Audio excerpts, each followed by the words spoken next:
آج قوم ایک طرف کھڑی ہے جس کی ٹرو ریپرزنٹیشن عمران خان کر رہا ہے۔ اگر کوئی یہ کہے کہ عارضی طور پر یزید جیت گیا تھا اور حسین ہار گیا تھا تو یہ بات درست نہیں ہے۔ درست بات یہ ہے کہ حسین نے قربانیاں دیں، آج ہم حسینیت کے پیروکار ہیں،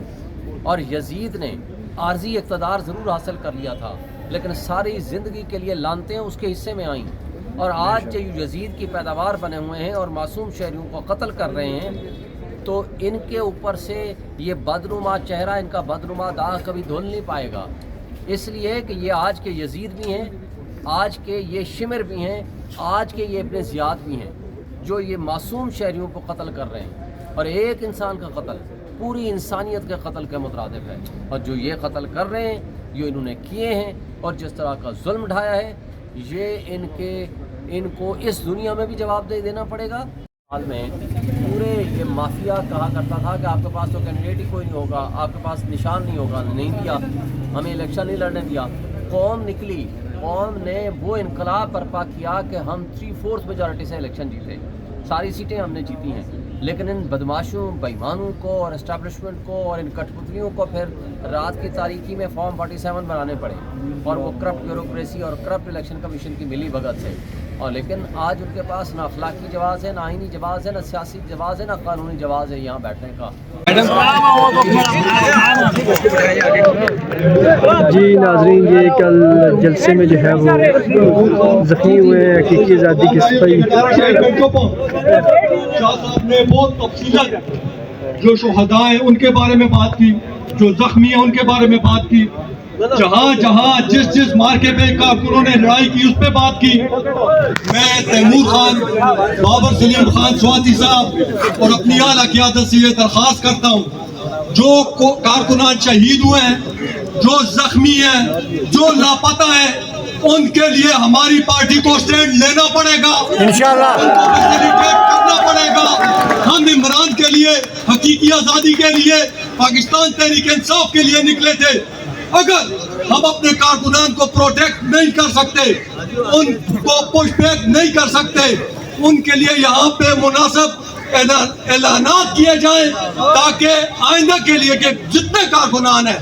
جو احتجاج کے لیے نکلتے ہیں، ان کی فیملیز ہیں، آج ایک بزرگ یہاں پہ ملے، ان کے 2 بچے لاپتہ ہیں، ان کے بارے میں پارٹی اس کی پیٹھ کے پیچھے کھڑی ہوگی۔ جتنا خرچہ، جو بیمار، جو زخمی، جو شہداء ہیں، پارٹی انہیں انشاءاللہ سپورٹ کرے گی، اور ہماری یہ ڈیمانڈ ہے۔ تیمور خان صاحب پہلے بھی آپ نے سپورٹ کیا ہے کارکنان کو، بابر سلیم سواتی صاحب نے بھی کیا ہے، کمال خان فرنٹ لائن پہ لے کے کارکنوں کے ساتھ لڑتا رہا ہے جنگ، لیکن یہ سب سے اہم بات ہے، اس پہ توجہ دی جائے اور وزیر اعلیٰ صاحب کے نوٹس میں یہ ڈالا جائے، اور آج اس پریس کانفرنس میں وہ یہ اعلان کریں۔ بس یہ چند باتیں تھی میں نے کی، بہت شکریہ۔ انشاءاللہ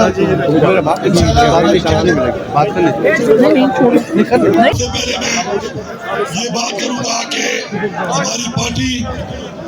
پاکستان تحریک انصاف اور ہمارے لیڈر عمران خان نے ہمیشہ ایک پرامن تحریک چلائی ہے۔ ہم ایک پرامن پارٹی ہیں، اور ہم پاکستان کی وہ واحد پارٹی ہے کہ جنہوں نے ہمیشہ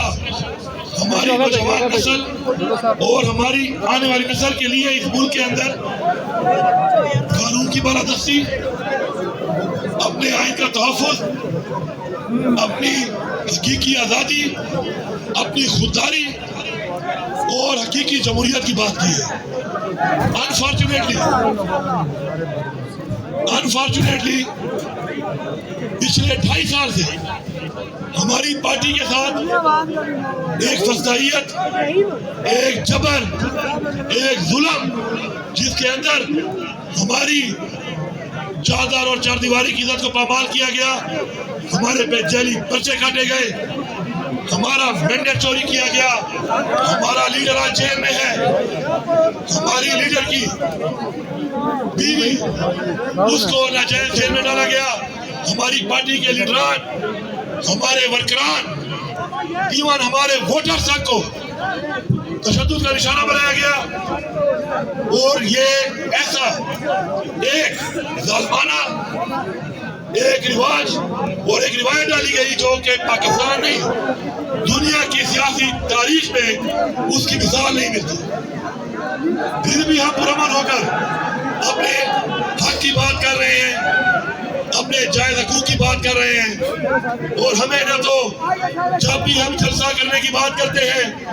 ہمیں جلسے کی اجازت نہیں ملتی, جب بھی ہم پرامن پروٹیسٹ کی بات کرتے ہیں ہمیں اجازت نہیں ملتی, اور جب ہم عدالتوں میں انصاف کے لیے جاتے ہیں تو نہ ہمیں عدالتوں سے انصاف مل رہا ہے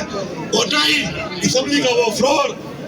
اس کا جو پارلیمان کا تقدس ہے, نہ ہی اس کا اس ملک میں کوئی احترام رہ گیا ہے. اب ہمارے پاس کیا چائز ہے؟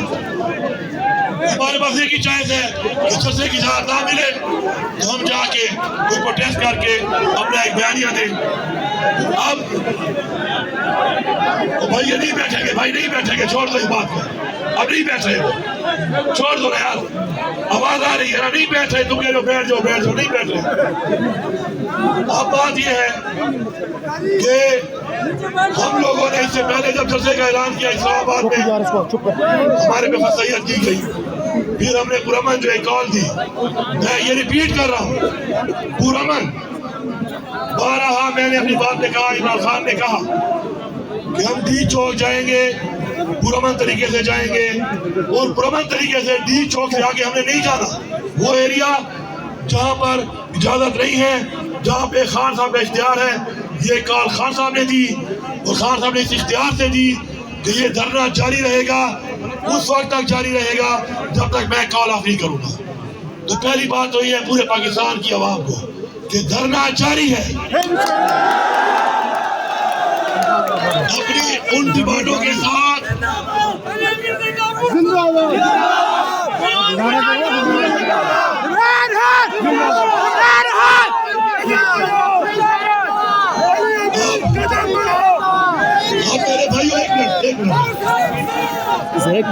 اب میرے بھائیوں سوچو, یہ بات کو سمجھو کہ یہ دھرنا عمران خان کے اختیار میں ہے اور یہ دھرنا جاری ہے, اور ضروری نہیں ہے تو پاکستان کی ساری عوام سن لے, ضروری نہیں ہے کہ ہر وقت دھرنے کے اندر عوام ہو. انہوں نے لوگوں کو گولیاں ماری, ہمارے اس وقت سینکڑوں لوگ شہید کر دیے گئے, ہمارے سینکڑوں لوگوں کو اس وقت گولیاں لگی ہوئی ہیں, اور جو باقی زخمی ہیں ان کا ڈیٹا بھی آ رہا ہے, اور شہداء کا بھی ابھی آ رہا ہے, جو گرفتار ہوئے ہیں ہزاروں کارکن ان کا ڈیٹا بھی آ رہا ہے. بات یہ ہے اگر ہم پرامن طریقے سے جا رہے تھے, پرامن بات کر رہے تھے, تو آخر ہمارے راستے میں یہ رکاوٹیں ڈال کر ہمارے اوپر ہر طرح کا تشدد, ایون کہ گولیاں کیوں برسائی گئی. پہلا سوال ہمارا یہ ہے کہ ہم پاکستانی نہیں ہیں. میرا دوسرا کہ یہ ایک تحریک ہے, یہ دھرنا ایک تحریک ہے, یہ جاری ہے, ہر طرح سے جاری ہے. آپ لوگوں کو گولیاں مار کے وہاں پہ گرفتار کر کے نہیں چھوڑو گے تو لوگ ایک اور طریقے سے آئیں گے, لیکن جو پہنچ سکتا ہے وہ انشاءاللہ اس تحریک کو اس طرح چلاتے رہیں گے, اور خان صاحب کی کال تک یہ دھرنا جاری رہے گا چاہے کوئی کچھ بھی کر لے. میں یہاں پر یہ وعدے کرتا ہوں, میں یہاں پر یہ وعدے کرتا ہوں کہ میں سلام پیش کرتا ہوں. میں خود بھی ایک ورکر ہوں, میں نے زندگی میں اگر کوئی نعرہ مارا ہے تو بڑا کم مارا ہوگا. پچھلے کئی دنوں سے میں ایک نعرہ مار رہا ہوں, اور وہ نعرہ کیا ہے؟ پی ٹی آئی ورکر زندہ باد.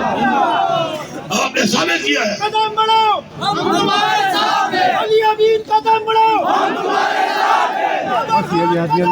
ہم تمہارے ساتھ ہیں. عمران خان زندہ باد. میں سلام اس لیے پیش کرتا ہوں کہ آپ جو جنگ لڑ رہے ہیں, یہ جنگ